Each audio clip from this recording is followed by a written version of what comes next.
타는 듯한 태양이 훈련장의 아스팔트 위로 불을 뿜어냈다. 지면에서는 뜨거운 아지랑이가 지옥의 연기처럼 피어올랐다.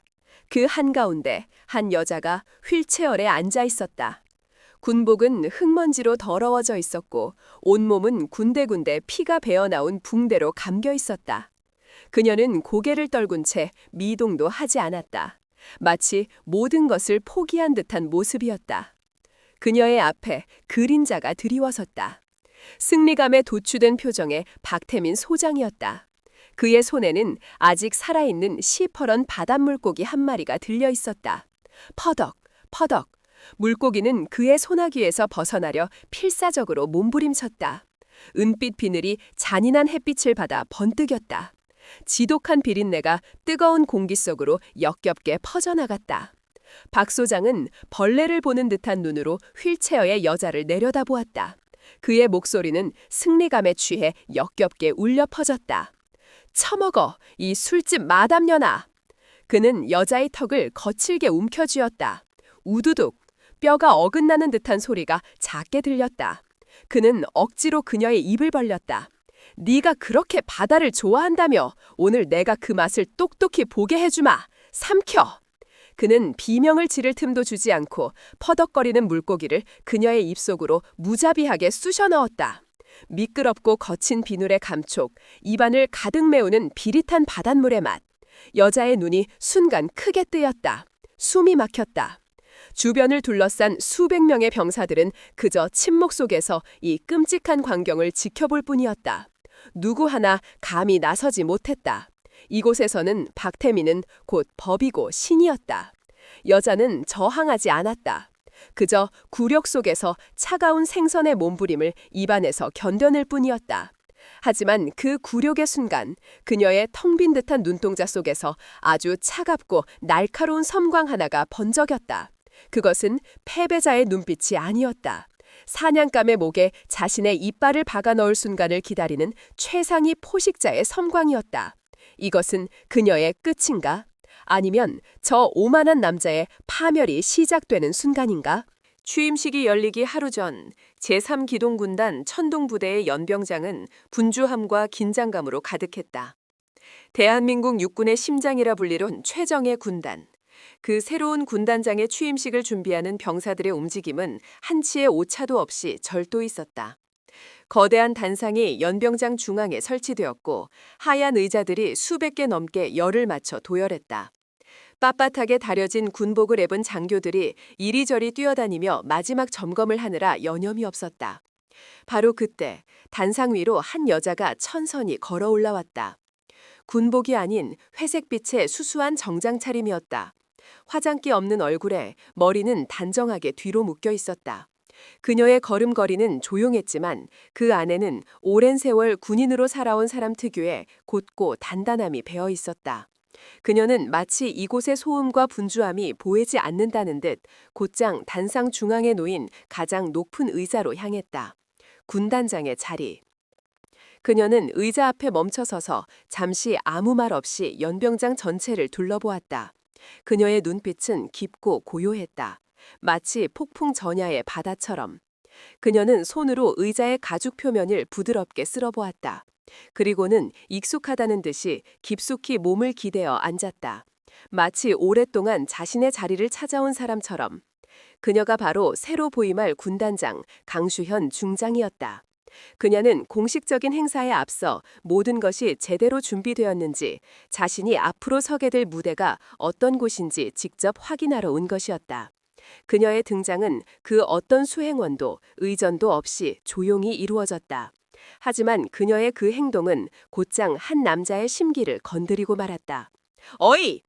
단상 아래에서 날카롭고 거만한 목소리가 날아와 박혔다. 박태민 소장이었다. 이 부대의 참모장이자 차기 군단장 자리를 호시탐탐 노리던 실세 중의 실세. 그는 팔짱을 낀 채 턱을 치켜들고 여자를 노려보았다. 그의 잘 닦인 전투화가 보란듯이 흙바닥을 툭툭 찼다.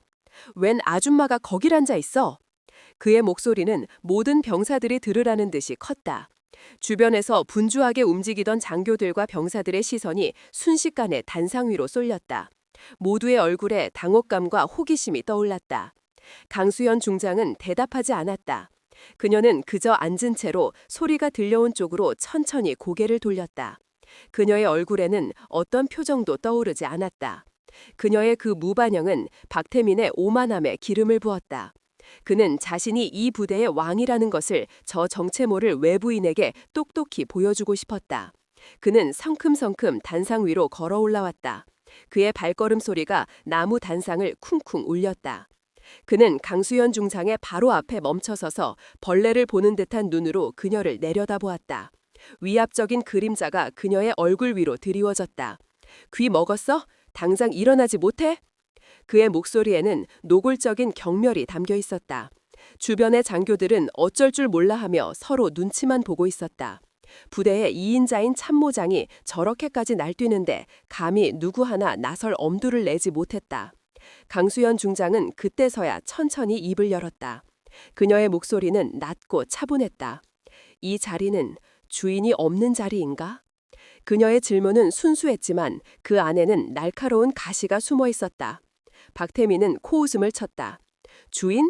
곧 이 박태민 소장이 주인이 될 자리다. 하지만 적어도 너 같은 아줌마가 앉을 자리는 아니지. 그는 한 걸음 더 다가서서 그녀의 어깨를 손가락으로 툭 쳤다. 명백한 모욕이자 도발이었다. 어디서 굴러먹던 여잔지는 모르겠는데 여긴 네가 올 곳이 아니야. 혹시 뭐 군인들 상대로 장사라도 하러 왔나? 그의 말은 선을 넘고 있었다. 그의 부하들 몇몇이 뒤에서 킬킬거리는 소리가 들려왔다. 그들은 자신들의 상관이 보여주는 권위에 취해 있었다. 강수현 중장의 눈빛이 아주 미세하게 차갑게 식었다. 하지만 그녀의 표정은 여전히 평온했다. 그녀는 마치 눈앞의 남자가 보이지 않는다는 듯이 다시 연병장 끝을 바라보았다. 이 부대의 기강이 내가 생각했던 것과는 많이 다른 것 같군. 그녀의 혼잣말 같은 목소리에 박태민의 얼굴이 분노로 일그러졌다. 감히 이 아줌마가 자신을 가르치려 드는 것인가? 그는 폭발했다. 이 아줌마가 진짜! 그는 손을 뻗어 그녀의 팔을 잡아 끌어내려 했다. 바로 그때 참모장님! 단상 아래에서 의전 담당인 김대위가 사색이 된 얼굴로 달려왔다. 그는 박태민의 행동을 보고 심장이 멎는 줄 알았다. 무슨 짓입니까? 그분은! 박태민은 김대위를 쏘아붙였다. 김대위, 넌 빠져 있어. 외부인이 함부로 군단장석에 앉아 군을 모독하는데 참모장으로서 기강을 바로잡는 게 뭐가 문제란 말인가? 그의 고함에 김대위는 어깨를 움츠렸지만 필사적으로 그를 막아섰다. 참모장님, 제발 그분이 바로... 하지만 박태민은 그의 말을 들을 생각이 없었다. 그는 김대위를 거칠게 밀쳐내고 다시 강수현 중장에게 돌아섰다. 그의 얼굴은 이제 완전히 이성을 잃은 맹수와도 같았다. 마지막으로 경고한다, 아줌마. 네 발로 기어 내려갈 기회를 주지. 그는 손가락으로 단상 아래를 가리키며 가장 모욕적인 언사를 내뱉었다. 여긴 군단장님의 자리이지 술집 마담 자리가 아니란 말이다. 썩 꺼져. 술집 마담.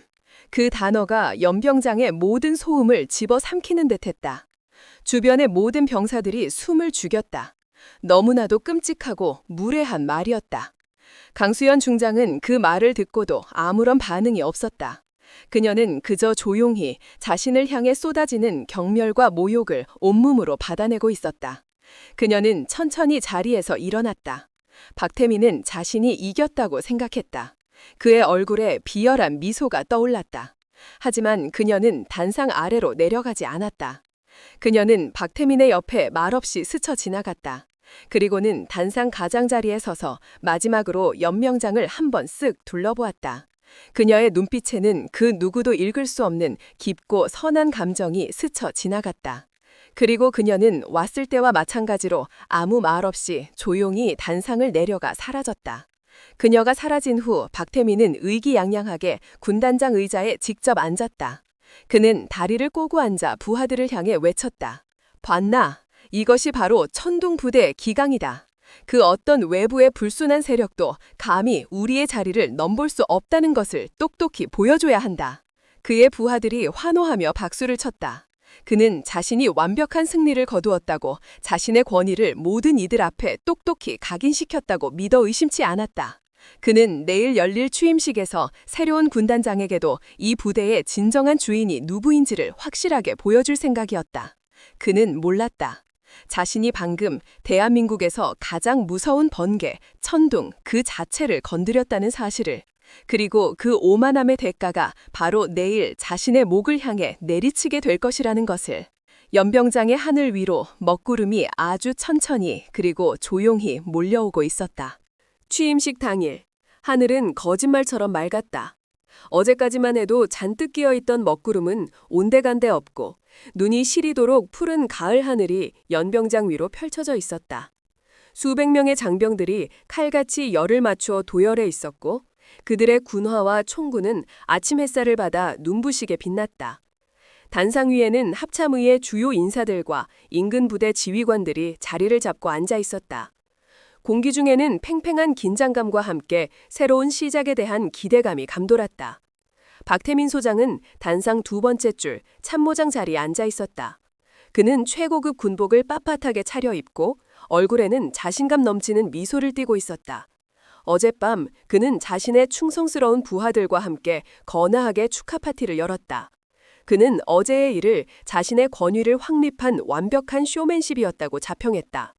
그는 새로 부임할 군단장인 누구든 간에 이 부대의 실세가 누구인지를 처음부터 확실히 보여줬다고 믿었다. 어떤 센 님이 올지 기대되는군. 그는 다리를 꼬고 앉아 텅 빈 군단장석을 곁눈질하며 비웃었다. 어떤 낙하산 인사가 내려오든 자신과 자신의 배후에 있는 판도라의 상자 네트워크 앞에서는 고개를 숙일 수밖에 없을 것이라고. 사회자의 우렁찬 목소리가 연병장 전세에 울려 퍼졌다. 지금부터 제3기동군단 신임 군단장 취임식을 시작하겠습니다. 웅장한 군악대의 연주가 시작되었다. 쿵, 쿵, 쿵. 심장을 울리는 북소리에 맞춰 모든 장병들이 부동자세로 섰다. 단상에 앉아있던 모든 장성들도 자리에서 일어났다. 박태민 역시 거만한 미소를 거두고 근엄한 표정으로 단상 정면을 향해 돌아섰다. 국기에 대하여 경례! 모두의 손이 거수경례 자세로 올라갔다. 장엄한 애국가가 연병장에 울려 퍼졌다. 모든 공식적인 절차가 끝나고 마침내 행사의 하이라이트가 다가왔다. 사회자가 마이크를 다시 잡았다. 그의 목소리에는 흥분과 존경심이 가득 담겨 있었다. 이제 대한민국 육군의 심장이자 최강의 창, 제3기동군단 천둥부대를 새롭게 이끌어가실 신임 군단장님을 소개합니다. 모두의 시선이 단상 옆 귀빈 통로로 쏠렸다. 박태민 역시 어떤 인물이 나타날지 궁금하다는 듯 살짝 고개를 빼어 그쪽을 쳐다보았다. 사회자의 목소리가 한껏 고조되었다. 뜨거운 박수로 맞아주시기 바랍니다. 신임 군단장 강수현 중장님이십니다. 강수현. 그 이름이 박태민의 귓가를 스쳐 지나가는 순간 그는 뭔가 잘못되었다는 것을 본능적으로 느꼈다. 어디서 들어본 듯한 익숙한 이름. 하지만 그는 그 위화감의 정체를 떠올릴 틈이 없었다. 통로의 그늘 속에서 한 인형이 모습을 드러냈다. 어제와 같은 수수한 정장 차림이 아니었다. 어깨에는 밤하늘의 별처럼 빛나는 세 개의 별, 중장 계급장이 선명했다. 흠잡을 데 없이 완벽하게 다려진 육군 정복, 가슴에는 수많은 전투와 작전을 승리로 이끌었음을 증명하는 훈장들이 자랑스럽게 빛나고 있었다. 그리고 그 군복의 주인은 어제 자신이 술집 마담이라 부르며 모욕했던 바로 그 여자 강수현이었다. 그녀는 어제와는 전혀 다른 사람이었다. 평범한 중년 여성의 모습은 온데간데 없었다. 그 자리에는 수만 명의 부하를 호령하는 지휘관의 위엄과 감히 누구도 정면으로 마주볼 수 없는 압도적인 카리스마가 폭풍처럼 휘몰아치고 있었다. 그녀의 발걸음은 조용했지만 그 한 걸음 한 걸음이 마치 천둥 소리처럼 연병장 전체를 울리는 듯했다. 박태민의 세상이 멈췄다. 그의 눈이 믿을 수 없다는 듯 크게 뜨였다. 입이 벌어졌지만 아무런 소리도 나오지 않았다. 머릿속이 새하얗게 비어버렸다. 뇌가 눈앞의 광경을 현실로 받아들이기를 거부했다. 아니야, 저건 저 여자가 강수현 중장이라고? 그의 온몸이 차갑게 식어갔다. 등줄기에서 식은 껌이 폭포수처럼 흘러내렸다. 어제 자신이 내뱉었던 끔찍한 말들이, 자신이 저질렀던 무례한 행동들이 수만 개의 칼날이 되어 그의 심장을 찌르게 시작했다. 여긴 군단장님의 자리이지 술집 마담 자리가 아니란 말이다. 썩 꺼져. 자신의 목소리가 환청처럼 귓가에서 울렸다. 강수연 중장은 단상 위로 올라섰다. 그녀는 단상의 도열에 있던 다른 장성들에게 가볍게 목례를 한 후 그 누구에게도 눈길을 주지 않고 곧장 연병장 중앙의 연설대를 향해 걸어갔다. 그녀가 박태민의 옆을 스쳐 지나가는 순간 박태민은 숨을 멈췄다. 그녀는 그를 쳐다보지도 않았다. 마치 그가 그 자리에 존재하지 않는 투명 인간인 것처럼 완벽하게 무시하고 지나갔다. 그 무관심이 그 어떤 질책이나 분노보다도 더 끔찍한 공포가 되어 그의 온몸을 올감했다. 강수연 중장은 연설대 앞에 섰다. 그녀는 잠시 아무 말 없이 연병장에 도열한 수백, 수천 명의 장병들을 둘러보았다. 어제와 같은 장소, 같은 풍경. 하지만 오늘은 모든 것이 달랐다. 그녀의 눈빛은 더 이상 고요하지 않았다. 그 안에는 이제 막 깨어난 번개, 전장을 지배하는 강철의 여왕의 눈빛이 번뜩이고 있었다. 그녀가 마이트를 잡고 입을 열었다. 그녀의 목소리는 조용했지만 연병장 끝까지 울려 퍼질 정도로 단단하고 힘이 있었다. 자랑스러운 제3기동군단 천둥부대 장병 여러분. 그녀의 첫마디에 모든 장병들이 자신들도 모르게 허리를 고추 세웠다. 나는 오늘 여러분의 새로운 군단장으로 부임한 중장 강수현이다. 그녀는 잠시 말을 멈추고 단상에 앉아있는 장성들을 향해 그리고 핏기가 사라진 채 굳어보른 박태민을 향해 시선을 돌렸다. 그녀의 입가에 아주 희미하고 차가운 미소가 떠올랐다. 어제 나는 이 부대에 미리 와보았다. 조용히 비공식적으로. 내가 앞으로 이끌어야 할 부대가 어떤 곳인지 내 눈으로 직접 보고 싶었기 때문이다. 그녀의 말에 단상에 앉아있던 모든 장성들의 얼굴이 굳어졌다. 박태민은 이제 거의 호흡조차 하지 못하고 있었다. 그리고 나는 보았다. 그녀의 목소리가 얼음처럼 차가워졌다. 이 부대의 심장이 병들어 있다는 것을. 일부 썩어빠진 자들의 오만함이 우리 군의 명예와 기강을 좀먹고 있다는 것을. 나는 바로 이 자리에서 한 장교가 민간인으로 보이는 여성을 향해 입에 담지 못할 모욕을 퍼붓는 광경을 똑똑히 목격했다. 그녀는 민간인으로 보이는 여성이라고 말했다. 하지만 그 자리에 있던 모두는 그녀가 누구를 말하는지 정확히 알고 있었다. 박태민의 몸이 사시나무처럼 떨리기 시작했다. 그는 이 자리에서 도망치고 싶었다. 땅속으로라도 꺼져버리고 싶었다. 수백 명의 시선이, 경멸과 조롱이 섞인 시선이 그의 등 뒤에 비수처럼 날아와 박히는 것이 느껴졌다. 강수연 중장은 다시 연병장의 장병들을 향해 고개를 돌렸다. 하지만 그녀의 목소리가 갑자기 천둥처럼 터져나왔다. 나는 또한 보았다. 그 썩은 부분 주위에서 묵묵히 자신의 자리를 지키고 있는 대다수의 건강한 장병들을. 나는 여러분의 눈에서 보았다. 조국을 향한 충성심과 전우를 향한 뜨거운 의리를.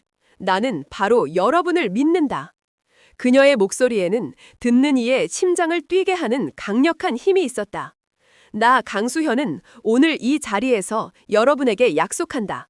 이 시간부로 천둥부대에서 썩은 부위는 모두 도려낼 것이다. 그 어떤 지위도, 그 어떤 든든한 배경도 용납하지 않겠다. 오직 실력과 충성 그리고 명예만이 이 부대의 유일한 가치가 될 것이다. 그녀의 선포는 마치 선전포고와도 같았다. 나를 따르라. 나와 함께 이 부대를 대한민국 최강의 군단으로. 그 이름처럼 적들에게는 공포의 천덩이 되고 국민에게는 든든한 방패가 되는 부대로 다시 만들어보자. 그녀의 연설이 끝나자 잠시 정적이 흘렀다. 그리고 곧이어 연병장 맨 앞줄에 서 있던 한 젊은 병사가 자신도 모르게 외쳤다. 와! 그것을 시작으로 연병장 전체에서 우레와 같은 함성과 박수가 터져나왔다. 그것은 억지로 짜낸 박수가 아니었다. 억압되어 있던 그들의 가슴 속에서 터져나온 진정한 환호였다. 그들은 새로운 지휘관의 모습에서 진정한 군인의 모습을 그리고 자신들이 그토록 바라던 희망을 보았다. 박태민은 그 환호성 속에서 홀로 지옥에 서 있었다. 그는 깨달았다. 자신의 시대는 끝났다는 것을. 아니, 시작조차 하지 못했다는 것을. 그가 술집 마담이라 불렀던 그 여자는 그의 군 생활에 종지부를 찍기 위해 내려온 가장 무서운 천둥이었다. 첫 번째 번개가 그의 심장 바로 위에 내리꽂혔다. 강수연 중장의 취임 연설이 불러온 파장은 거대했다. 그녀의 말 한마디 한마디는 단순한 포부가 아니었다. 그것은 썩어빠진 군 내부의 암적인 존재들을 향한 명백한 선전포고이자 새로운 시대를 열겠다는 강력한 의지의 표명이었다. 연병장을 가득 메웠던 우레와 같은 함성은 천둥부대의 병사들이 그녀의 의지에 얼마나 목말라 있었는지를 증명하는 것이었다. 취임식이 끝나고 군단장 주재의 첫 지휘관 회의가 소집되었다. 육중한 원목 테이블이 놓인 회의실 안, 사단장, 여단장, 직할대 대대장까지 군단의 모든 핵심 지휘관들이 무거운 침묵 속에서 자리를 지키고 있었다. 회의실의 공기는 취임식 때와는 전혀 다른 얼음장 같은 긴장감으로 가득했다. 모두의 시선은 상석에 앉은 새로운 군단장 강수연 중장에게 쏠려 있었다. 그리고 그 시선들 속에는 단 한 사람, 죽은 듯이 굳어있는 박태민 소장의 모습도 있었다. 그는 참모장으로서 군단장의 바로 옆자리에 앉아 있어야 했지만 그 자리는 마치 불타는 가시방석 같았다. 그는 감히 고개를 들지 못했다. 강수연 중장의 옆모습을 보는 것만으로도 온몸에 피가 마르는 듯했다. 그는 지금이라도 무릎 꿇고 용서를 빌고 싶었지만 수많은 부하 지휘관들이 지켜보는 앞에서 그렇게 할 수도 없었다. 그의 자존심이 그리고 그가 저질렀던 죄의 무게가 그의 목을 옥죄고 있었다. 강수연 중장은 회의실에 모인 지휘관들을 천천히 둘러보았다. 그녀의 눈빛은 예리한 칼날 같아서 그 누구도 그녀의 시선을 피할 수 없었다. 모두 앉아주게. 그녀의 차분한 목소리가 침묵을 깼다. 그녀는 서론을 길게 늘어놓지 않았다. 그녀는 곧바로 회의실 정면에 설치된 대형 스크린을 가리켰다. 스크린에는 천둥부대 개혁 방향이라는 제목과 함께 몇 가지 핵심 원칙들이 떠올랐다. 나는 오늘 이 자리에서 내가 앞으로 이끌어갈 천둥부대의 철학을 명확히 하고자 한다. 그녀는 자리에서 일어나 스크린 앞으로 걸어나갔다. 첫째, 지휘관은 부하들을 위한 소모품이 되어야 한다. 그녀의 첫마디에 회의실 안이 술렁였다. 이제껏 그들이 들어왔던 모든 리더십 강령과는 정반대의 말이었기 때문이다. 전통적으로 우리는 부하들이 지휘관을 위해 희생해야 한다고 배워왔다. 하지만 나는 반대로 생각한다. 지휘관은 부하들이 최상의 전투력을 발휘할 수 있도록 모든 것을 지원하고 그들의 앞을 가로막는 장애물을 제거하며 가장 위험한 것에 가장 먼저 뛰어들어 길을 여는 존재가 되어야 한다. 지휘관의 권위는 계급장에서 나오는 것이 아니라 부하들을 위한 희생과 헌신에서 나온다. 그것이 나의 첫 번째 원칙이다. 그녀의 말은 그 자리에 있던 모든 지휘관들의 가슴을 후벼 파는 듯했다. 특히 박태민에게는 사형 선고나 다름없었다. 부하들을 자신의 출세를 위한 장기말로 여기고 그들의 고통 위에 자신의 성을 쌓아오였던 그의 방식은 정면으로 부정당한 것이다. 강수연 중장은 멈추지 않았다. 둘째, 훈련은 실전보다 더 잔인하게 이루어져야 한다. 하지만 그 잔인함은 부하들을 향한 것이 아니라 가상의 적을 향해야 한다. 그녀는 박태민을 힐끗 쳐다보았다. 그 시선에 담긴 의미를 모르는 사람은 아무도 없었다. 나는 부하들을 인격적으로 모독하고 비인간적인 폭력을 가하는 것을 강한 훈련이라고 포장하는 그 어떤 행위도 용납하지 않겠다. 우리의 적은 우리 내부에 있는 동료가 아니다. 우리의 적은 저 휴전선 너머에 있다. 훈련 중에 흘리는 땀 한 방울이 실전에서 흘릴 피 한 방울을 대신할 것이다. 하지만 그 땀은 공포와 굴욕 속에서가 아니라 전우애와 명예 속에서 흘려야 한다. 그녀의 철학은 명확했다. 강하지만 인간적인 군대. 그것이 그녀가 꿈꾸는 천둥부대의 모습이었다. 그녀가 제시하는 개혁안들은 하나같이 지난 수년간 박태민이 부대 내에 구축해놓은 시스템과 정면으로 배치되는 것들이었다. 부패한 군수 비리를 척결하기 위한 투명 보급 시스템, 지휘관의 독단적인 결정을 막기 위한 참모진 권한 강화, 그리고 병사들의 인권 보호를 위한 신문고 제도 활성화까지. 그녀가 새로운 정책을 하나씩 발표할 때마다 박태민의 얼굴은 점점 더 하얗게 질려갔다. 저 모든 것들이 시행되는 순간 자신이 이제껏 쌓아 올렸던 모든 것, 자신의 돈과 권력, 그리고 판도라의 상자 네트워크까지 뿌리째 흔들리게 될 것이 분명했다. 그는 더 이상 물러설 곳이 없었다. 이대로 가다가는 자신이 파멸하는 것은 시간 문제였다. 여기서 무너지면 자신을 믿고 따르던 부하들은 물론 자신의 뒤를 봐주던 상부 라인에게까지 버림받게 될 터였다. 그의 머릿속에서 궁지에 몰린 짐승의 마지막 발악이 시작되었다. 이대로 죽을 수는 없어. 여기서 전연을 꺾지 못하면 내가 죽는다. 그의 눈에 광기가 번뜩였다. 강수현 중장의 발표가 모두 끝났을 때였다. 그녀가 자신은 자리로 돌아와 앉으며 말했다. 이상이다. 질문이나 이견이 있는 사람은 말해보도록. 회의실 안에는 무거운 침묵만이 흘렀다. 그 누구도 감히 새로운 군단장의 혁명적인 개혁 안에 토를 달 엄두를 내지 못했다. 바로 그때 이에 있습니다. 모두의 예상을 깨고 한 남자가 자리에서 벌떡 일어났다. 박태민이었다. 모든 지휘관들의 시선이 경악 속에 그에게로 향했다. 그는 고개를 빳빳이 든 채 강수현 중장을 정면으로 노려보고 있었다. 그의 눈에는 더 이상 공포가 아니었다. 모든 것을 건 도박사의 광기와 도끼가 서려 있었다. 강수현 중장은 조금도 놀라지 않았다. 그녀는 마치 그가 이렇게 나오기를 기다렸다는 듯 차분한 눈으로 그를 마주보았다. 말해보게, 박 소장. 박태민은 회의실 전체가 울리도록 큰 소리로 외쳤다. 군단장님께서 말씀하신 개혁안들은 현실을 모르는 이상론에 불과합니다. 우리 군은 특히 이 최전방 부대는 그렇게 무르게 운영될 수 없습니다. 그는 자신의 지지 세력인 몇몇 지휘관들을 둘러보며 그들의 동의를 구하듯 말했다. 강한 군대는 강한 리더십, 즉 카리스마에서 나옵니다. 때로는 부하들을 채찍질하고 극한의 공포 속으로 몰아넣어야만 진정한 전사로 거듭날 수 있는 겁니다. 분단장님의 방식은 우리 천둥부대를 온실 속의 화초로 만들 뻔입니다. 그의 주장은 궤변이었지만 그 목소리에는 절박함이 실려 있었다. 강수현 중장은 그의 말을 끊지 않고 끝까지 들었다. 그리고는 조용히 물었다. 그래서 박 소장이 제안하고 싶은 바가 뭔가? 박태민은 이 순간을 기다렸다는 듯이 자신의 마지막 카드를 던졌다. 증명해 보이십시오. 그의 목소리가 쩌렁쩌렁하게 울렸다. 말로만 하는 개혁은 누구나 할 수 있습니다.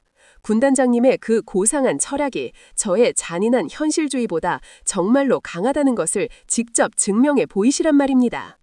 그는 테이블을 주먹으로 탁 내리쳤다. 한 달 뒤에 있을 군단급 FTX 훈련, 강철 방패 훈련에서 저와 군단장님께서 직접 맞붙는 겁니다. 군단장님께서는 1000군을, 제가 100군을 지휘하겠습니다. 그리고 그 훈련의 결과로 모든 것을 결정하는 겁니다. 그것은 명백한 하극상이자 미친 도박이었다. 참모장이 군단장에게 공개적으로 지휘대결을 신청한 것이다. 회의실의 모든 지휘관들은 숨을 죽였다. 강수현 중장의 눈이 가늘어졌다. 훈련의 결과로 모든 것을 결정하자라. 재미있는 제안이군. 그럼 패배한 쪽은 어떻게 되는 건가? 박태민의 입가에 비열한 미소가 걸렸다. 패배한 쪽은 군복을 벗고 이 부대를 떠나는 겁니다. 아니, 그것만으로는 부족하지요. 모든 지위를 내려놓고 최전방 GOP의 이름 없는 소초로 전출 가는 겁니다. 패배자는 더 이상 군인으로서의 명예를 누릴 자격이 없으니까요. 그는 자신의 모든 것을 걸었다. 그는 이 부대의 지형과 병사들을 손바닥 보듯 꿰고 있었다.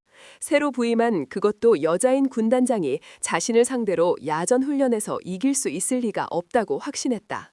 이것만이 자신이 살 수 있는 유일한 길이었다. 모든의 시선이 다시 강수현 중장에게로 향했다. 그녀가 과연 이 미친 도박을 받아들일 것인가? 강수현 중장은 잠시 눈을 감았다. 그리고 천천히 눈을 떴다. 그녀의 눈빛은 폭풍 전야처럼 고요했지만 그 깊은 곳에서는 누구도 상상할 수 없는 거대한 폭풍이 휘몰아치고 있었다. 그녀는 박태민을 똑바로 바라보며 아주 조용히 하지만 회의실의 모든 이들이 들을 수 있을 만큼 또렷하게 말했다. 좋다. 그 한마디에 모든 것이 결정되었다. 그 더러운 도전을 받아주지. 두 사람의 시선이 허공에서 불꽃처럼 부딪혔다. 이것은 단순한 훈련 대결이 아니었다. 두 개의 철학, 두 개의 신념, 그리고 한 부대의 운명을 건 비공식적인 전쟁의 서막이었다. 박태민은 자신이 덫을 놓았다고 생각했다. 하지만 그는 몰랐다. 자신이 지금 막 스스로 거대한 덫 안으로 걸어 들어왔다는 사실을. 강수현 중장이 박태민 소장의 도전을 받아들였다는 소식은 군단 전체에 번개처럼 퍼져나갔다. 그것은 단순한 소문이 아니었다. 지휘관 회의에 참석했던 모든 장교들이 그 사실의 증인이었다. 참모장이 군단장에게 지휘 대결을 신청하고 군단장이 그것을 받아들였다. 패배한 쪽은 모든 것을 잃고 최전방으로 쫓겨나는 군 역사상 전무후무한 사건이었다. 부대는 두 개의 보이지 않는 세력으로 나뉘었다.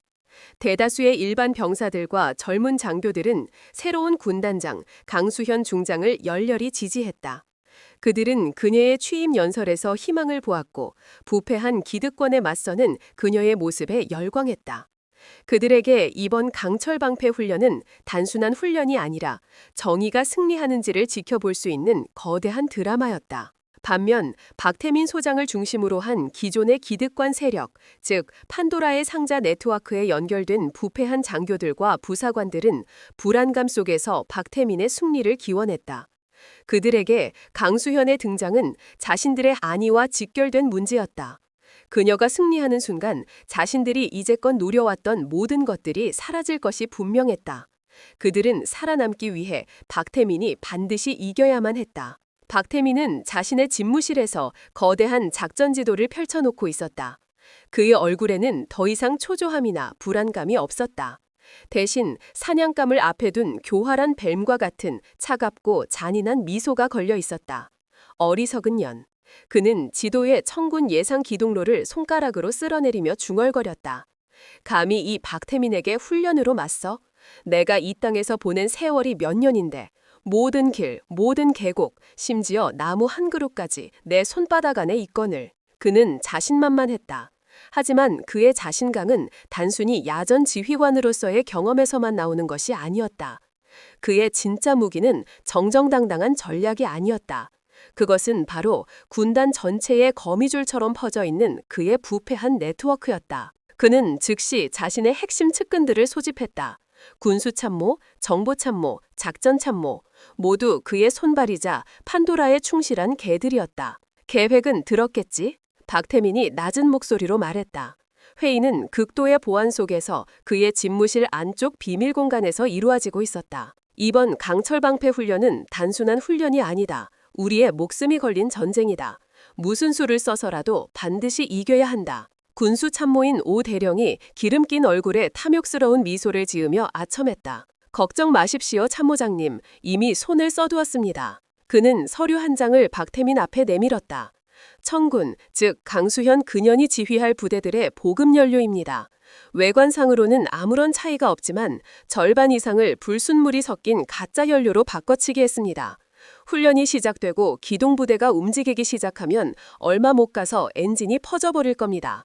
수십 대의 전차와 장갑차가 길 한복판에서 그대로 고철덩어리가 되는 거죠. 박태민의 입꼬리가 만족스럽게 올라갔다. 잘했다. 이어서 정보참모인 최 대령이 나섰다. 그의 눈빛은 뱀처럼 교활하게 빛나고 있었다. 정보 쪽도 준비 완료됐습니다. 저희가 청군 측에 제공할 적군 예상 배치도는 전부 허위 정보입니다. 그녀가 그 지도를 믿고 병력을 움직이는 순간 아군의 주력 부대는 텅 빈 고지로 향하게 될 겁니다. 그 사이에 참모장님께서 이끄시는 백군의 주력 기갑부대가 그녀의 지휘부를 직접 타격하는 겁니다.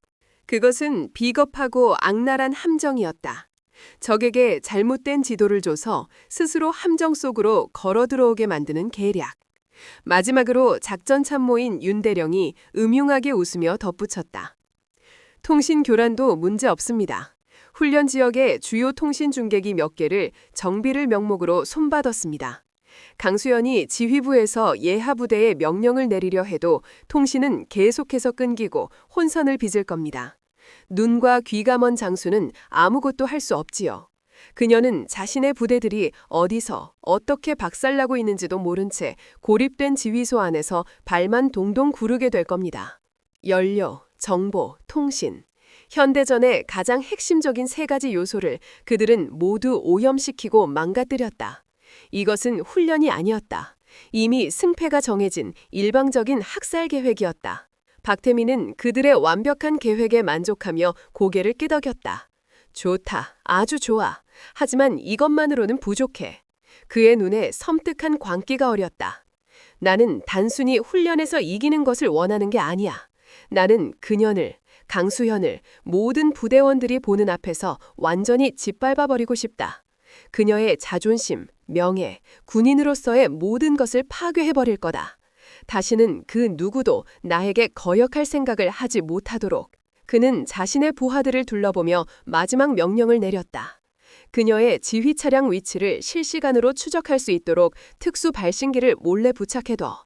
그리고 훈련 막바지에 내가 신호를 주면 그 차량 근처에서 오폭 사고가 있도록 해라. 물론 진짜 포탄을 사용해서는 안 되겠지. 하지만 실제 폭발과 맞먹는 충격을 줄 수 있는 가장 강력한 훈련용 공포탄을 사용하는 거다. 그녀가 그 폭발에 휘말려 최소한 중상을 입도록 만들어라. 그것은 살인 미수나 다름없는 끔찍한 계획이었다.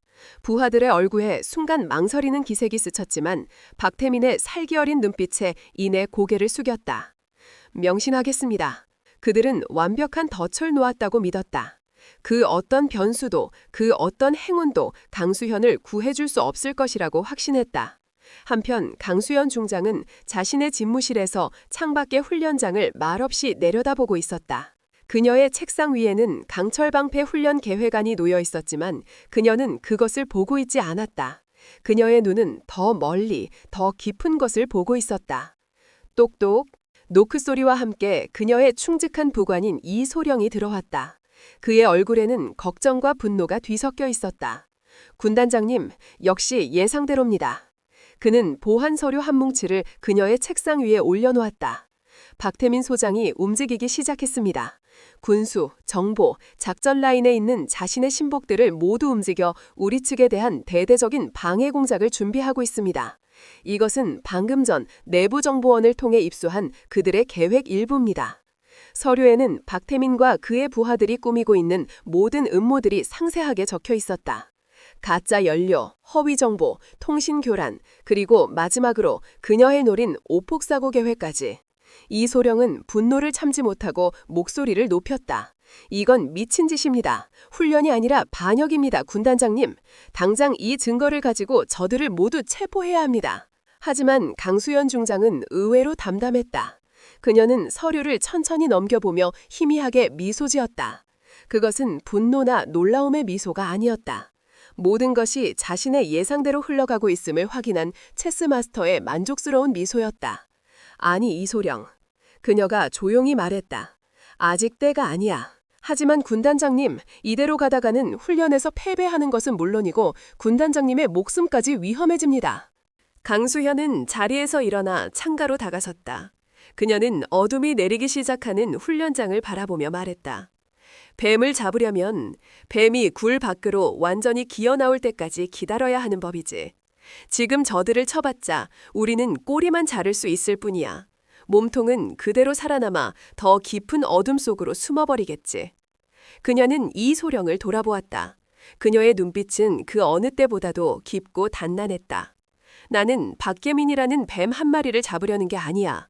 나는 그 뱀의 둥지, 판도라의 상자 전체를 불태워버리려는 거다. 그녀의 거대한 계획에 이소령은 숨을 삼켰다. 그럼 이번 훈련은 강수현 중장의 입가에 섬뜩할 정도로 차가운 미소가 걸렸다. 그래, 우리는 질 것이다. 그녀가 조용히 선언했다. 아주 처참하게, 완벽하게.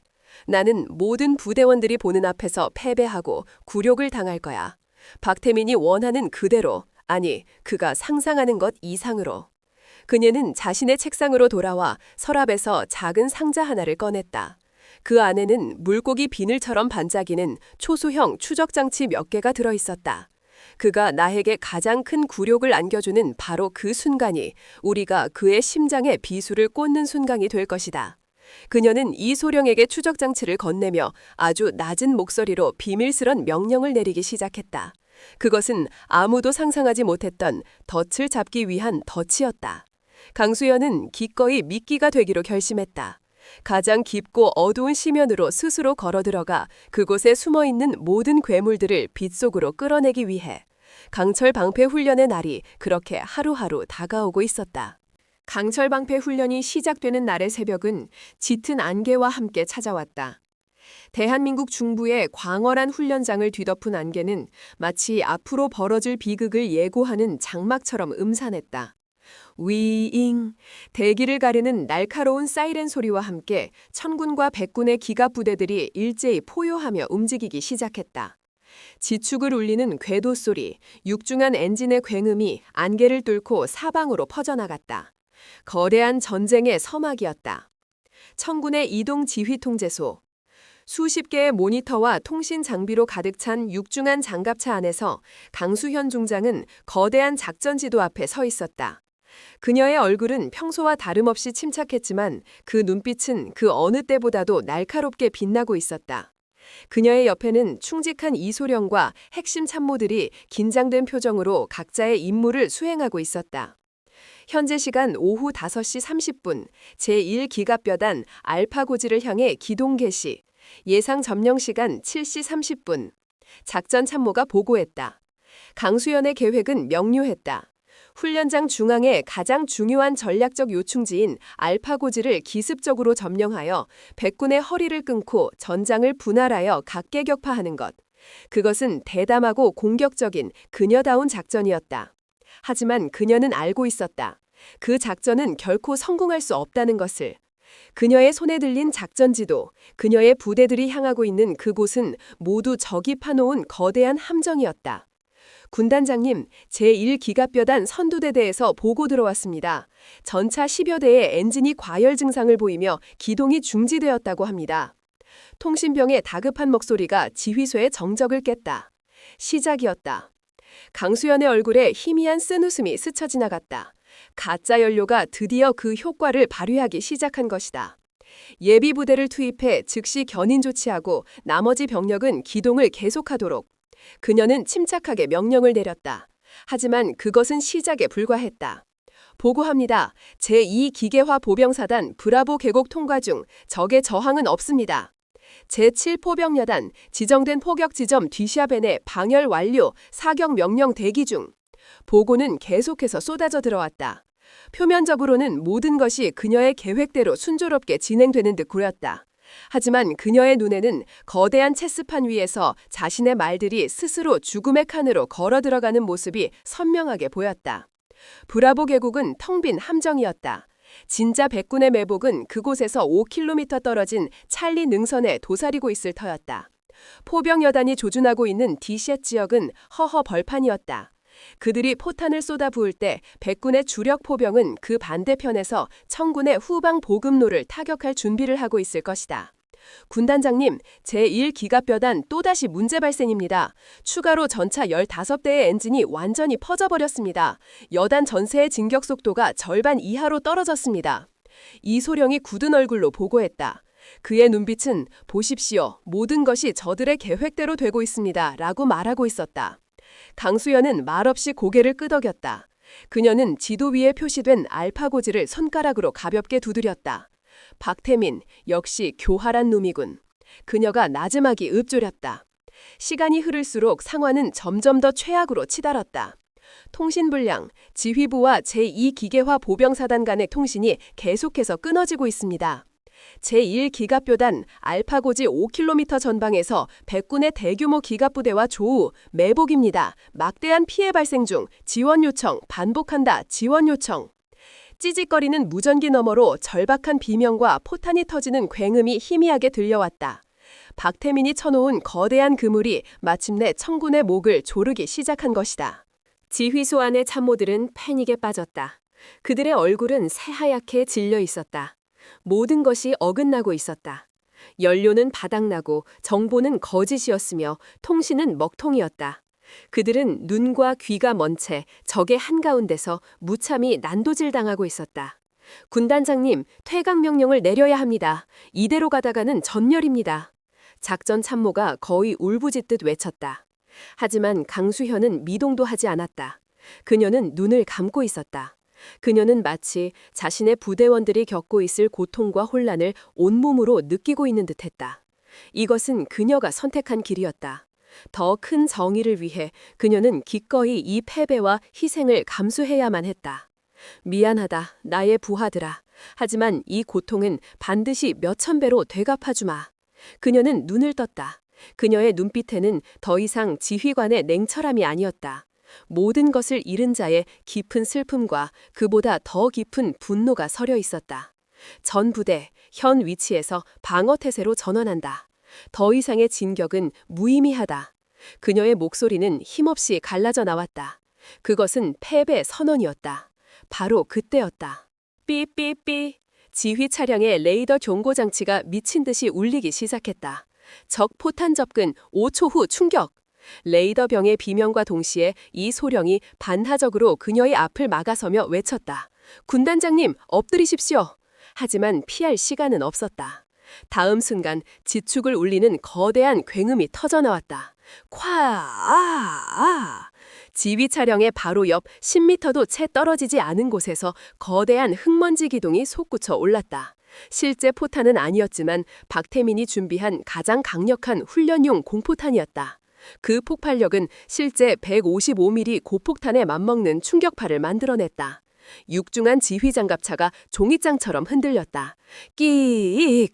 금속이 뒤틀리는 끔찍한 소리와 함께 차량 내부의 모든 장비들이 스파크를 튀기며 터져나갔다. 와장창!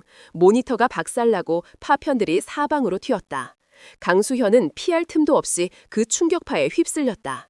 그녀의 몸이 공중으로 떠올랐다가 차가운 장갑차 내부 벽에 그대로 내동댕이 쳐졌다. 쿵! 머리에 강한 충격과 함께 오른쪽 다리에서 뚝 하는 끔찍한 소리가 났다. 극심한 고통이 온몸을 관통했다. 그녀의 입에서 신음이 터져나왔다. 시야가 흐려지고 귀에서는 찢어지는 듯한 이명이 울렸다. 뜨거운 액체가 이마를 타고 흘러내리는 것이 느껴졌다. 군단장님, 정신 차리십시오. 이 소령의 절박한 목소리가 멀리서 들려오는 듯했다. 그 역시 폭발의 충격으로 어깨를 다쳤지만 아랑곳하지 않고 필사적으로 그녀에게 기어왔다. 지휘소 내부는 아비교환이었다. 부상당한 참모들의 신음소리와 타는 냄새 그리고 짙은 화약 연기가 가득했다. 청군의 지휘부는 그렇게 완벽하게 마비되었다. 심판관의 깃발이 올라갔다. 청군 지휘부 피격 판정, 지휘기능 상실, 반복한다. 청군 지휘기능 상실. 백군 알파고지 완전 점령, 청군 주력부대 괴멸 직전. 훈련은 사실상 끝났다. 백군의 압도적인 승리, 강수현의 완벽한 패배. 박태민은 자신의 지휘소에서 그 보고를 들으며 환호성을 질렀다. 그의 얼굴은 승리의 희열로 번들거렸다. 하하하, 끝났어. 감히 나에게 도전한 대가가 어떤 건지 이제 똑똑히 깨달았겠지. 그는 즉시 명령을 내렸다. 훈련 종료를 선언한다. 전 부대는 즉시 램파트 사단 연병장으로 집결하도록. 승리의 축제를 벌여야지. 그리고 패배한 죄인도 직접 심판해야 하지 않겠나? 그의 목소리에는 잔인한 기대감이 가득했다. 그는 자신이 준비한 마지막 이벤트를 위해 서둘러 발걸음을 옮겼다. 의무병들이 박살난 청군 지휘 차량으로 달려왔다. 그들은 조심스럽게 부서진 문을 뜯어내고 내부로 진입했다. 강수연은 들것에 실려 밖으로 옮겨졌다. 그녀의 군복은 피와 흙먼지로 얼룩져 있었고 의식은 거의 없는 듯 보였다. 오른쪽 다리는 부자연스러운 각도로 꺾여 있었다. 그녀가 들것에 실려 구급차로 향하는 순간 그녀의 눈이 아주 희미하게 살짝 뜨였다. 그녀는 고통 속에서도 자신의 충직한 부관인 이소령을 찾았다.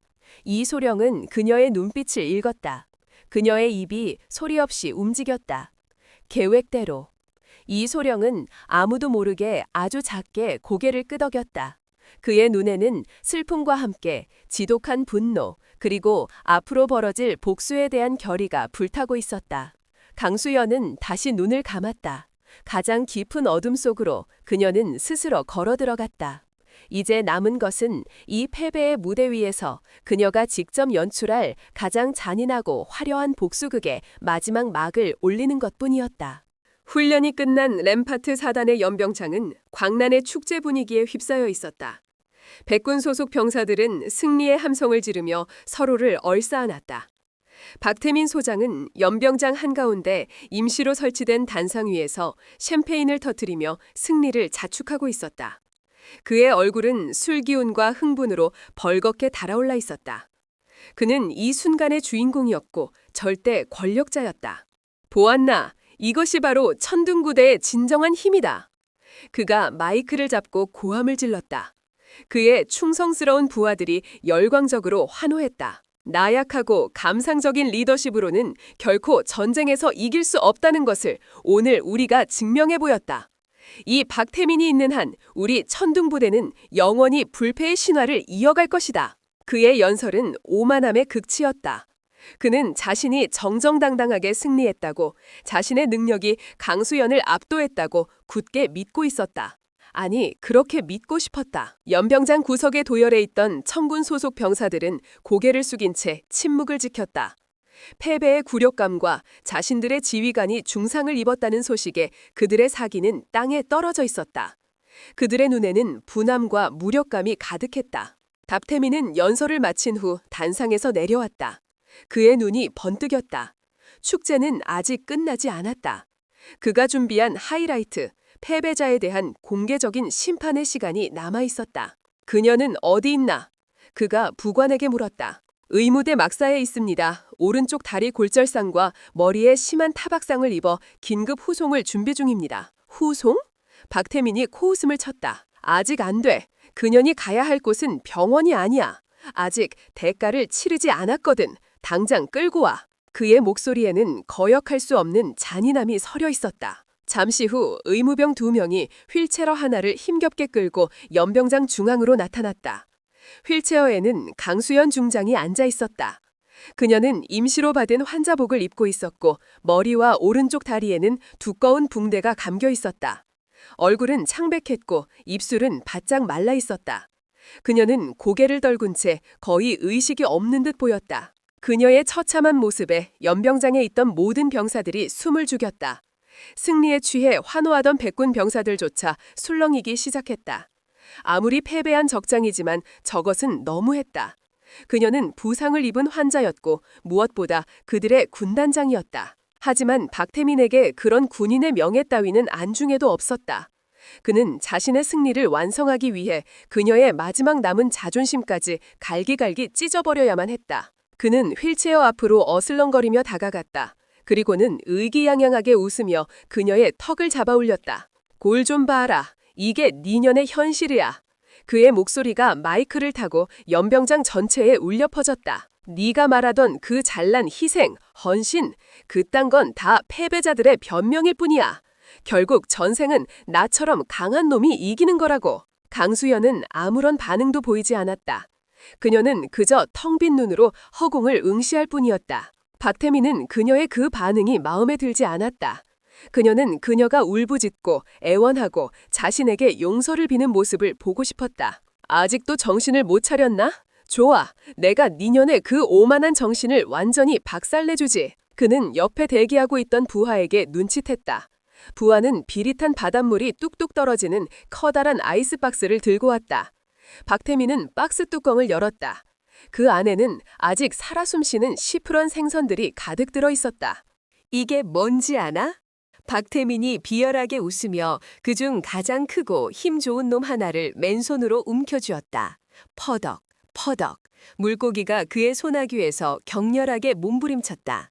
네가 그렇게 바다를 좋아한다고 들었다. 네 고향이 바닷가라지? 그래서 특별히 준비했어.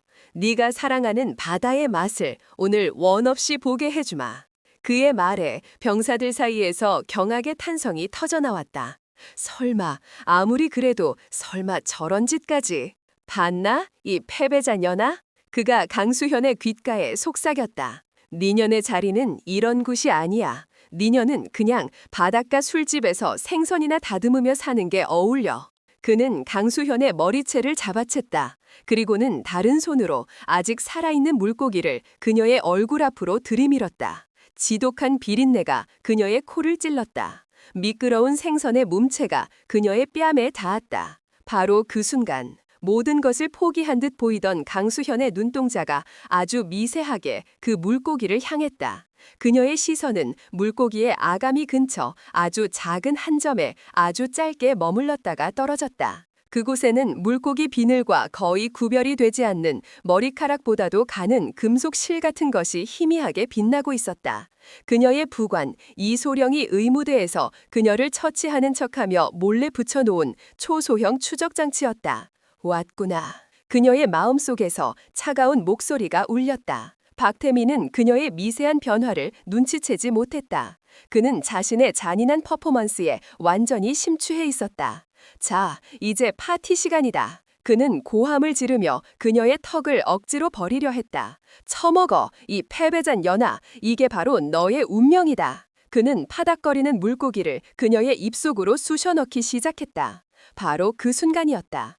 그녀는 저항하는 대신 오히려 스스로 입을 살짝 벌렸다. 마치 그 물고기를 받아들이겠다는 듯이. 그리고는 그녀의 혀가 아무도 눈치채지 못하게 전광석화처럼 움직여 물고기 아가미 근처의 그 작은 추적장치를 떼어내 입천장 깊숙한 곳으로 밀어넣었다.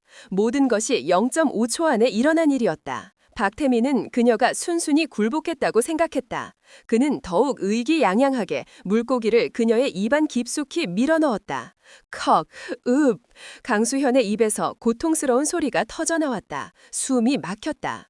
비릿하고 차가운 감촉이 그녀의 목구멍을 틀어막았다. 굴욕감과 고통에 그녀의 눈에서 뜨거운 눈물이 흘러내렸다. 하지만 그 눈물은 그녀의 연기를 완성시켜줄 마지막 무대장치였다. 박태민은 그녀의 눈물을 보고 마침내 만족스러운 미소를 지었다. 그는 자신이 완벽하게 승리했다고, 저 오만했던 여자를 완전히 꺾었다고 확신했다. 그는 물고기를 다시 빼내 바닥에 내던졌다. 그리고는 손에 묻은 비린내를 그녀의 환자복에 닦으며 마지막으로 그녀를 모욕했다. 꺼져.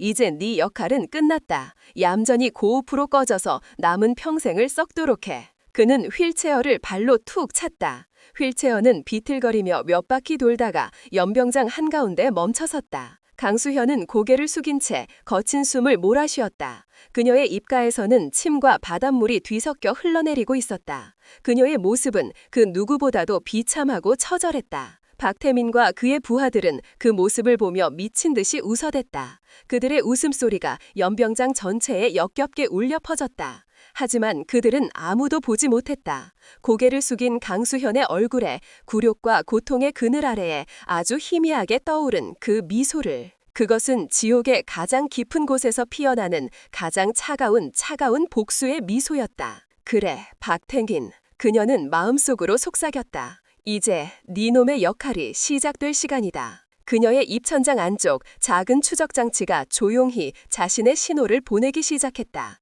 그 신호는 단 한 곳, 그녀가 미리 심어놓은 비밀 특임대의 위치를 향하고 있었다. 틉슨, 이제 막 작동하기 시작했다. 광란의 축제가 끝난 연병장에는 역겨운 술 냄새와 승자의 오만함만이 남아있었다. 박태민과 그의 신복들은 밤늦도록 술을 마시며 자신들의 완벽한 승리를 자축했다. 그들은 강수연이라는 거대한 장벽을 무너뜨렸다고, 이제 이 천둥부대는 완벽하게 자신들의 손아귀에 들어왔다고 믿어 의심치 않았다. 그들은 앞으로 펼쳐질 장밋빛 미래, 즉 판도라의 상자를 통해 흘러들어올 막대한 부와 권력에 대한 이야기로 시간 가는 줄 몰랐다. 한편 연병장 한 구석에 버려졌던 강수연은 그녀의 부관인 이소령에 의해 조용히 의무막사로 옮겨졌다. 그녀는 여전히 의식이 없는 듯 보였고 상태는 더욱 악화된 듯했다. 군의관은 당장 수도 통합병원으로의 후송을 강력하게 주장했지만 박태민은 패배한 죄인이 무슨 자격으로 VIP 대접을 받으려 하느냐며 묵살했다. 그는 그녀를 이곳에 붙잡아두고 서서히 말려 죽일 생각이었다. 어둠이 깊게 내린 의무막사. 모두가 잠든 시간 강수연이 누워있는 1인 병실의 문이 소리 없이 열렸다. 이소령이었다. 그는 주변을 살핀 후 조용히 안으로 들어와 문을 잠갔다. 그가 침대 곁으로 다가가자 죽은 듯이 누워있던 강수연이 천천히 눈을 떴다. 그녀의 눈에는 더 이상 패배자의 공허함이나 환자의 고통이 서려있지 않았다. 그 자리에는 모든 것을 꿰뚫어보는 듯한 차갑고 날카로운 지략가의 눈빛이 번뜩이고 있었다. 보고해. 그녀의 목소리는 낮고 갈라져 있었지만 그 안에는 조금의 흔들림도 없는 강철 같은 의지가 담겨 있었다. 모든 것이 계획대로입니다, 군단장님. 이소령은 목소리를 낮춰 보고하기 시작했다. 그의 얼굴에는 감탄과 경외심이 뒤섞여 있었다. 그는 자신의 지휘관이 설계한 이 거대하고 위험한 계략의 한가운데서 그 모든 것을 자신의 눈으로 목격하고 있었다. 추적 장치는 성공적으로 회수했습니다. 강수연은 고개를 끄덕였다.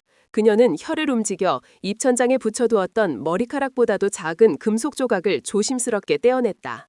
그리고는 그것을 이소령에게 건넸다. 박태민이 그녀의 입에 쑤셔 넣었던 그 물고기. 사실 그 물고기는 이소령이 박태민의 취사반 신복을 매수하여 가장 크고 신선한 놈이라며 일부러 그의 손에 들어가도록 유도한 것이었다. 그리고 그 물고기에는 강수연만이 아는 위치에 추적장치가 부착되어 있었다. 박태민은 자신의 손으로 자신의 목에 겨눌 비수를 직접 적의 손에 쥐어준 셈이었다. 박태민은 지금쯤 자신의 신복들과 함께 군단장 관사에서 승리를 자축하고 있을 겁니다. 저희가 설치해둔 도청장치에 따르면 그들은 판도라의 상자에 대한 이야기를 나누고 있습니다. 내일 아침 번역수 의원과 이병철 대장에게 직접 승전보를 보고하고 다음 계획을 논의할 예정이라고 합니다. 예상대로군. 강수연이 차갑게 말했다. 그녀의 모든 계획은 바로 그 순간을 위한 것이었다. 그녀가 강철방패 훈련에서 박태민의 도전을 받아들인 순간부터 이 모든 것은 시작되었다. 그녀는 박태민과 그 배후 세력이 자신을 제거하기 위해 반드시 훈련에 개입할 것이라는 사실을 알고 있었다.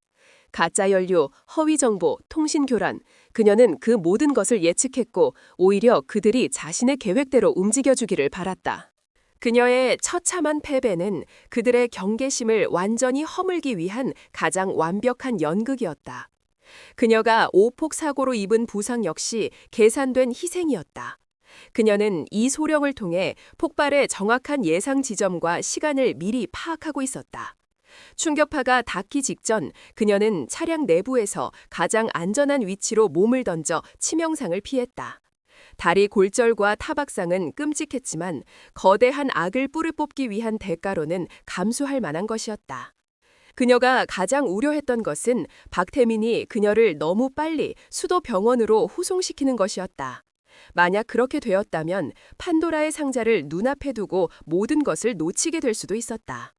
하지만 박태민의 오만함과 잔인함은 오히려 그녀의 계획을 도와주었다. 그는 그녀를 자신의 발치 아래에 두고 굴욕을 주기 위해 스스로 자신의 목에 밧줄을 건 것이다. 특임됨은? 강수연이 물었다. 현재 군단 본부로부터 20km 떨어진 위장 지점에서 모든 준비를 마치고 대기 중입니다. 군단장님의 최종 명령만 기다리고 있습니다. 특임대. 그들은 군 공식 편제에는 존재하지 않는 부대였다. 강수연이 중장으로 진급하기 전 특수전 사령부에서 직접 선발하고 훈련시킨 극비의 그림자 부대.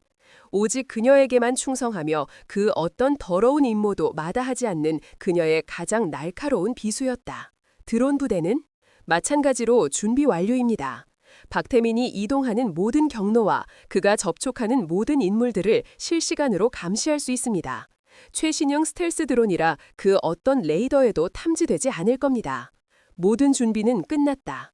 이제 남은 것은 뱀이 굴 밖으로 나와 독을 뿜어내는 순간 그 목을 단칼에 베어버리는 것뿐이었다. 강수연은 이소령에게 마지막 명령을 내리기 시작했다. 그녀의 목소리는 고통으로 가늘게 떨리고 있었지만 그 안에 담긴 명령은 강철처럼 단단했다. 박태민이 내일 아침 권혁수와 이병철을 만나러 가는 즉시 작전을 개시한다.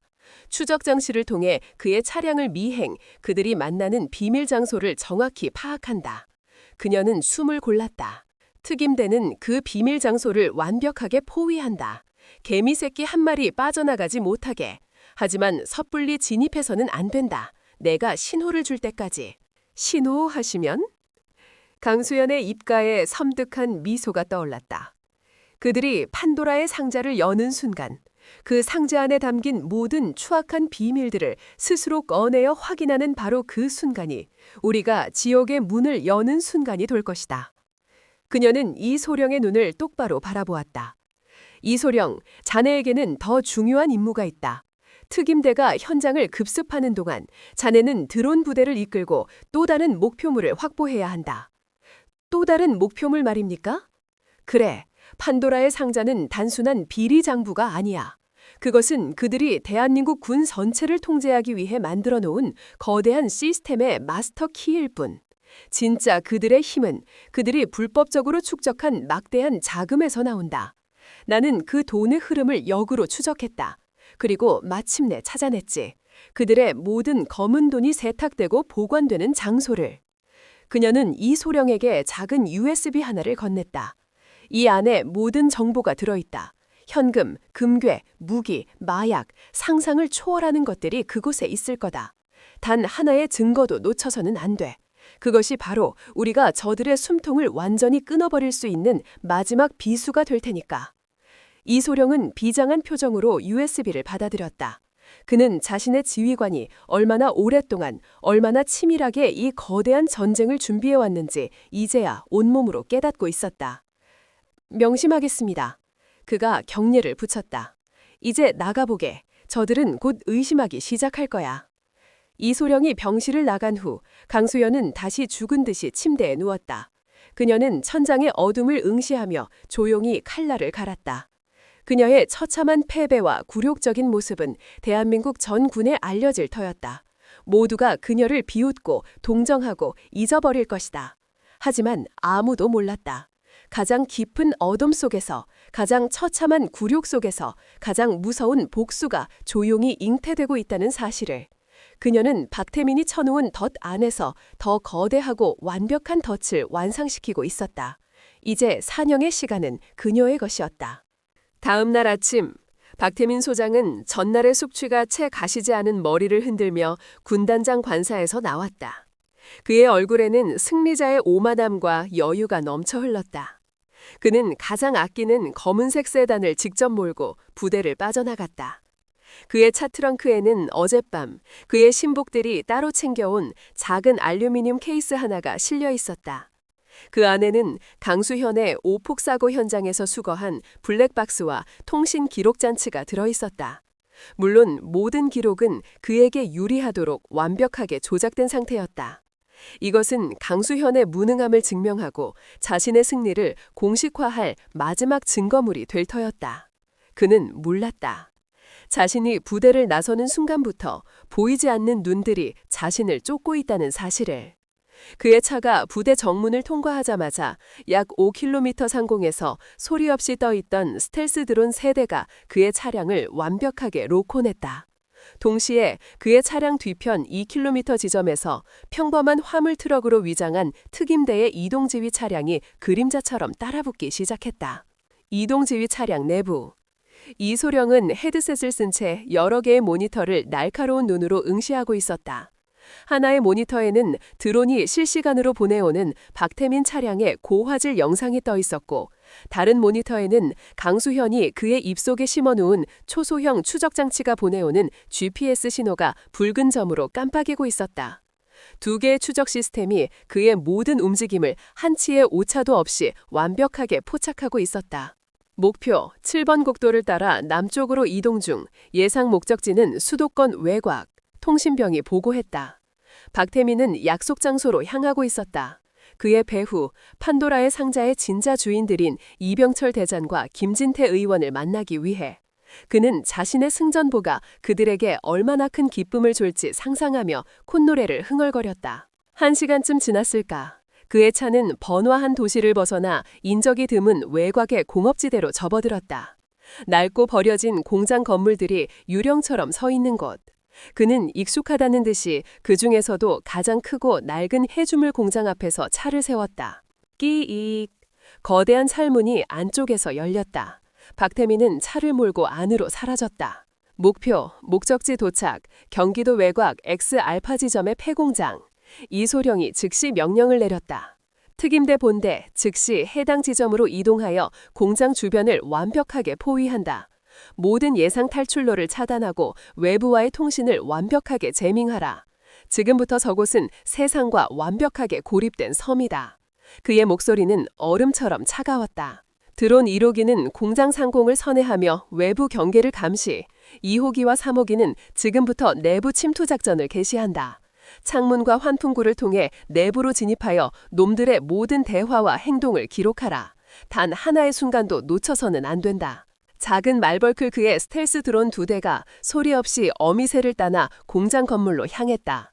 그것들은 깨진 유리창 틈새와 낡은 환풍구 덕트를 통해 유령처럼 건물 내부로 스며들었다.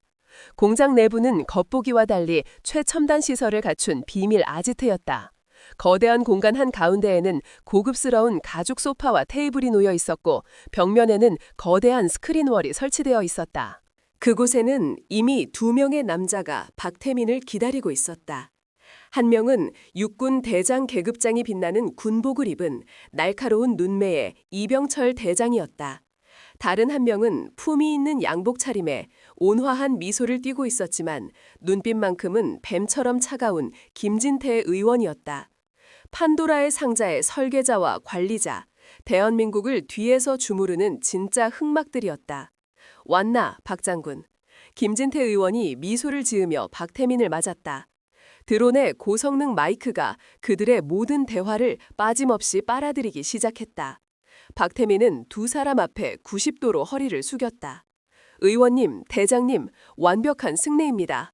강수연 그녀는 완전히 끝났습니다.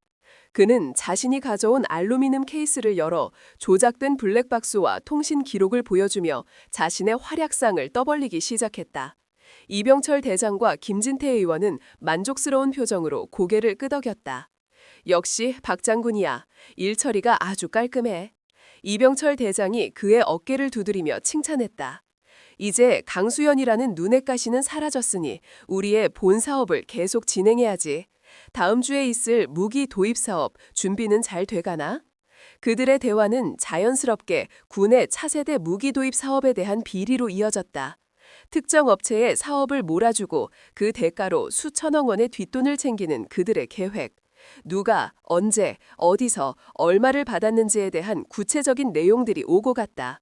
그 모든 대화는 드론 카메라에 고스란히 영상과 음성으로 기록되고 있었다. 그런데 그곳은 안전한가? 김진태 의원이 문득 낮은 목소리로 물었다. 이병철 대장이 의미심장한 미소를 지으며 테이블 위에 놓여있던 리모컨의 버튼을 눌렀다. 위잉. 그들 뒤편에 거대한 강철벽이 소리 없이 양옆으로 갈라지며 비밀 공간의 입구를 드러냈다. 그 안은 최첨단 보안 시스템으로 둘러싸인 거대한 금고였다. 그리고 그 금고의 한가운데 마치 신성한 유물처럼 받침대 위에 놓여있는 검은색 하드디스크 드라이브가 보였다. 판도라의 상자였다. 물론이지. 이곳은 세상에서 가장 안전한 곳이야. 전자기 폭탄에도 끄떡없고 외부에서는 그 존재조차 알 수 없지. 이병철 대장이 자랑스럽게 말했다.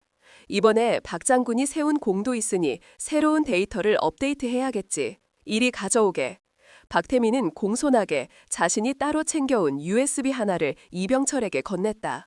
그 안에는 이번 강철 방패 훈련의 기밀 자료들과 군단 내부의 인사정보를 빼돌린 파일들이 들어있었다. 이병철은 그 USB를 노트북에 연결하고 판도라의 상자에 새로운 데이터를 백업하기 시작했다. 그들의 모든 범죄 행위가 스스로 자신들의 손으로 기록되는 순간이었다. 드론 카메라는 그 모든 과정을 단 하나도 놓치지 않고 확대하여 촬영했다. 하드디스크의 시리얼 넘버, 노트북 화면에 떠있는 파일명, 그리고 그들의 추악한 얼굴까지. 모든 증거가 확보되는 순간이었다. 폐공장 밖 이동 지휘 차량 안에서 그 모든 광경을 실시간으로 지켜보던 이소령의 눈이 번뜩였다. 지금이다. 그는 헤드셋의 송신 버튼을 눌렀다. 그의 목소리는 지하의 의무막사에 누워있는 강수연 중장에게 그리고 또 다른 곳에서 대기하고 있던 이들에게 동시에 전달되었다. 작전명 판도라의 사냥 최종 단계 개시 반복한다. 최종 단계 개시. 그의 명령이 떨어지는 순간 폐공장 주변을 완벽하게 포위하고 있던 특임대 대원 수십 명이 일제히 움직이기 시작했다. 그들은 소음기를 부착한 기관 단총을 들고 고양이처럼 소리 없이 각자의 위치로 침투했다. 동시에 경기도 외곽의 또 다른 장소, 평범한 물류창고로 위장된 것. 여기는 독수리팀 목표 건물 진입 완료. 이소령이 이끌고 온 또 다른 특임대가 판도라의 상자 네트워크의 자금 세탁 창고를 급습했다. 쾅! 쾅! 그들은 폭약으로 육중한 철문을 날려버리고 내부로 섬광탄을 던져 넣었다. 창고 내부는 상상을 초월했다. 사방에 쌓여 있는 것은 일반적인 물건들이 아니었다. 벽면을 가득 메운 수백 개의 금괴, 사과 상자 안에 가득 담긴 5만 원권 현금 다발, 그리고 불법적으로 거래되던 최신형 무기들과 마약까지. 그야말로 범죄의 백화점이었다. 모든 증거를 확보하라. 돈 한 장, 총알 한 발도 놓치지 마. 모든 것이 강수현의 거대한 그물 안으로 들어오고 있었다. 다시 폐공장. 이병철과 김진태, 박태민은 자신들이 완벽한 함정에 빠졌다는 사실을 꿈에도 모른 채 판도라의 상자를 다시 금고 안에 넣고 있었다. 바로 그때였다. 콱! 아! 지축을 울리는 굉음과 함께 그들이 믿었던 세상에서 가장 안전한 금고에 강철문이 종이장처럼 구겨지며 안쪽으로 날아들어왔다. 특임대가 사용한 최신형 플라즈마 절단 폭약이었다. 뭐야? 세 남자의 얼굴이 경악으로 물들었다. 그들이 고개를 돌렸을 때 금고에 뻥 뚫린 구멍 너머로 지옥의 사자처럼 보이는 완전 무장한 특임대 대원들이 총구를 겨눈 채 서 있었다. 움직이면 쏜다. 모두 손 위로. 특임대 팀장의 차가운 목소리가 공장 안에 울려 퍼졌다. 이병철 대장은 본능적으로 허리춤에 권총으로 손을 뻗었다. 타타탕. 그의 손이 권총에 닿기도 전에 특임대원의 총구에서 불꽃이 튀었다. 소음기가 부착된 총알 3발이 정확하게 그의 손과 양쪽 어깨를 꿰뚫었다. 비명과 함께 이병철 대장의 몸이 바닥으로 쓰러졌다. 김진태 의원과 박태민은 새하얗게 질린 얼굴로 얼어붙은 듯이 손을 들었다. 특임대원들은 일사불란하게 움직였다. 그들은 새 남사를 제압하고 판도라의 상자를 확보했다. 모든 것이 10초 안에 끝났다. 박태민은 바닥에 엎드려진 채 떨리는 눈으로 특임대원들을 올려다보았다. 그의 머릿속은 혼란으로 가득했다. 대체 누가, 어떻게? 그때 특임대 팀장이 그의 귓가에 조용히 그리고 아주 잔인하게 속삭였다. 강수현 군단장님의 선물이시다. 강수현. 그 이름을 듣는 순간 박태민의 눈에 모든 것을 체념한 자의 절대적인 절망이 떠올랐다. 사냥은 끝났다. 대한민국 권력의 심장부, 청와대 지하 벙커. 대통령 주재의 국가안전보장회의가 긴급 소집되었다. 거대한 원형 테이블 주위로 국무총리, 국방부 장관, 합참의장, 그리고 각 부처의 최고 수장들이 무거운 침묵 속에서 자리를 지키고 있었다.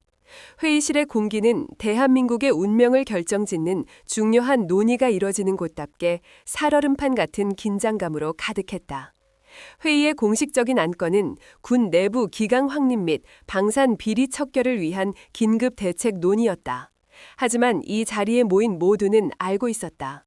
오늘 이 회의는 단순한 논의의 자리가 아니라는 것을. 이것은 보이지 않는 거대한 전쟁의 승패를 결정짓는 마지막 심판의 장소였다.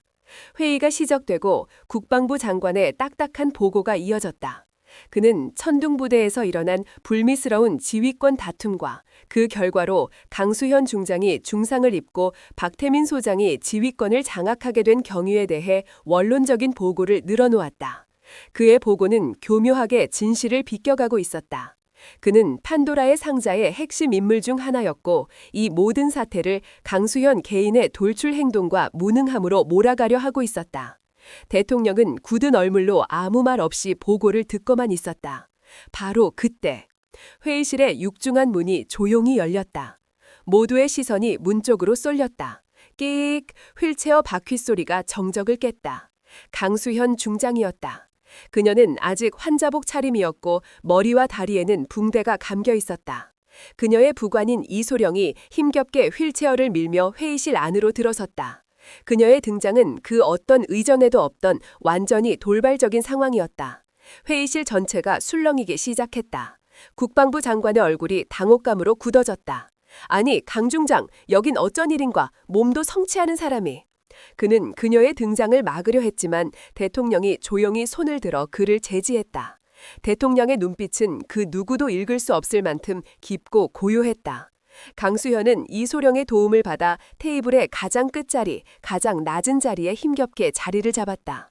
그녀는 마치 이 회의의 방청객이라도 된 듯 아무 말 없이 고개를 숙이고 있었다. 그녀의 그 처참하고 나약한 모습에 몇몇 강요들의 얼굴에는 동정심이, 그리고 그녀의 적들의 얼굴에는 안도감과 경멸의 미소가 스쳐 지나갔다.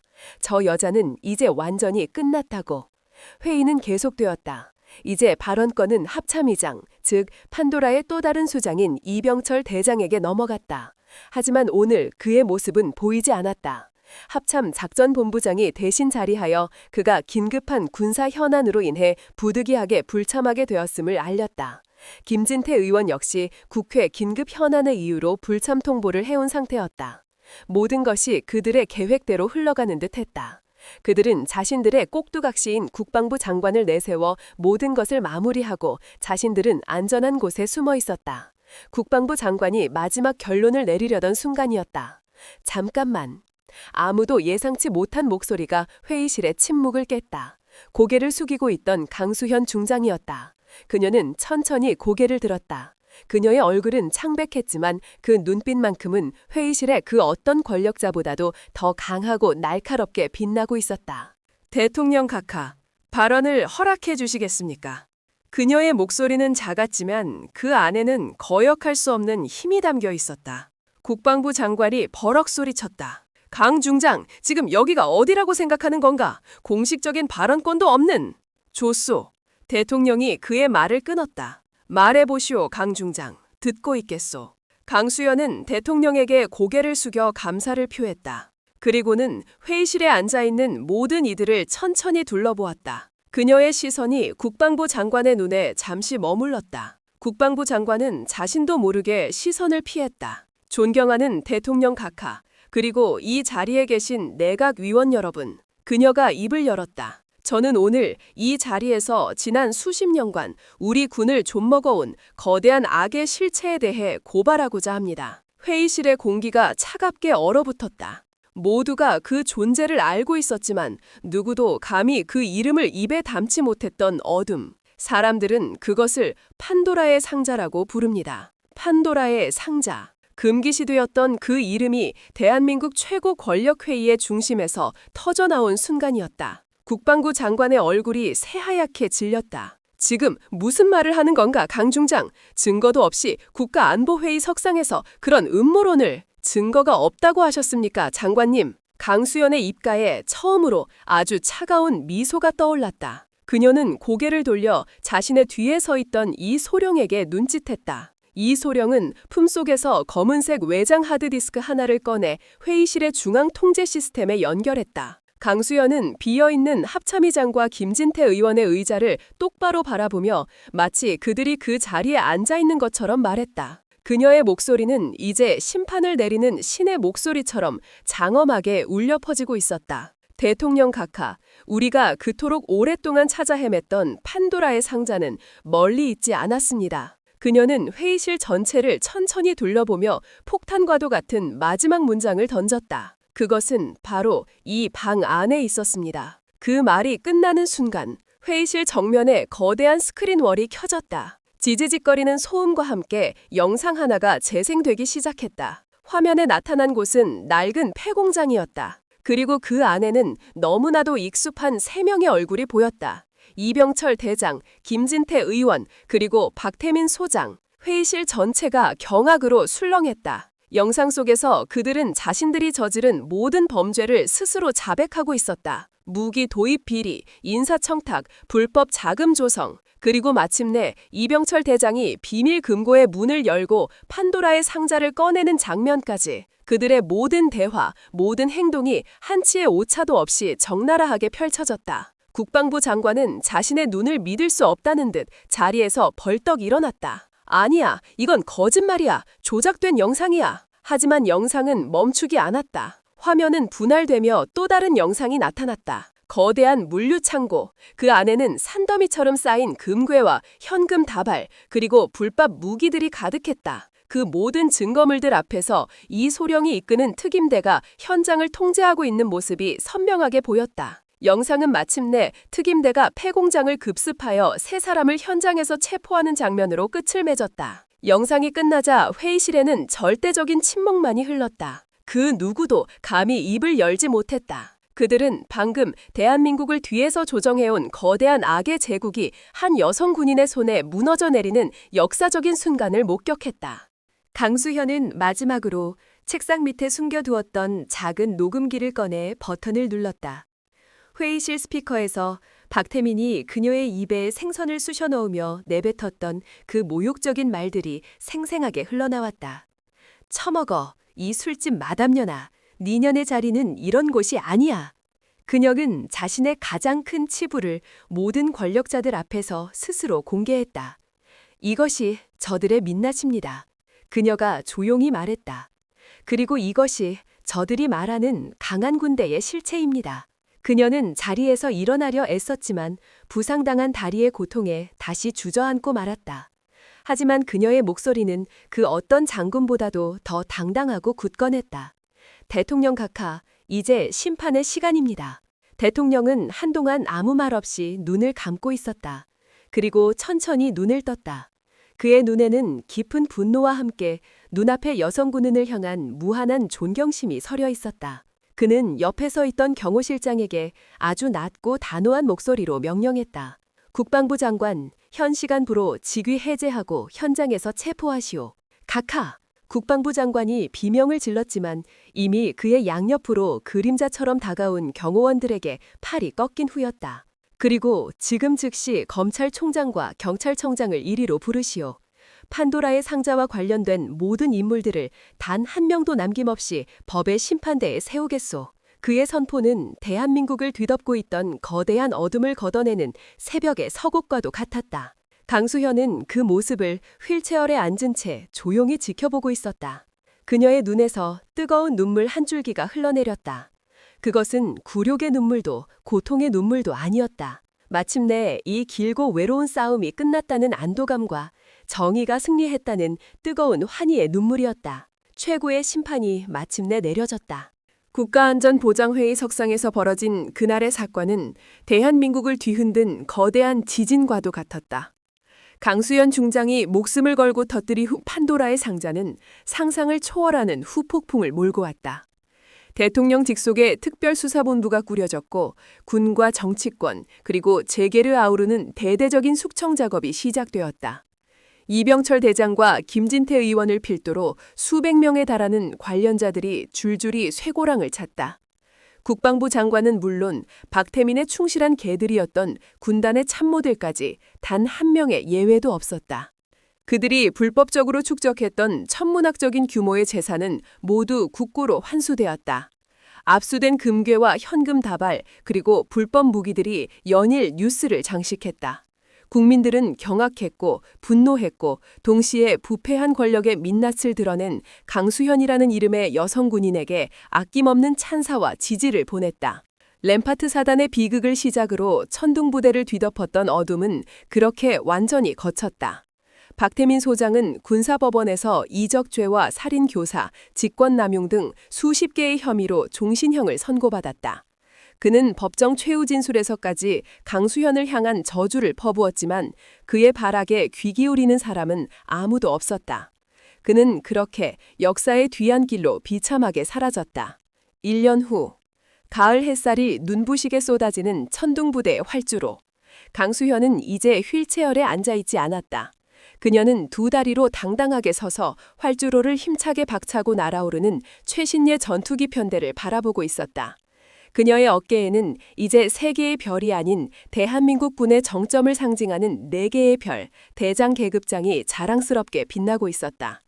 그녀는 대한민국 역사상 최초의 여성 합참의장이 되어 있었다. 그녀의 곁에는 이제는 듬직한 중령이 된 이 부관이 함께 서 있었다.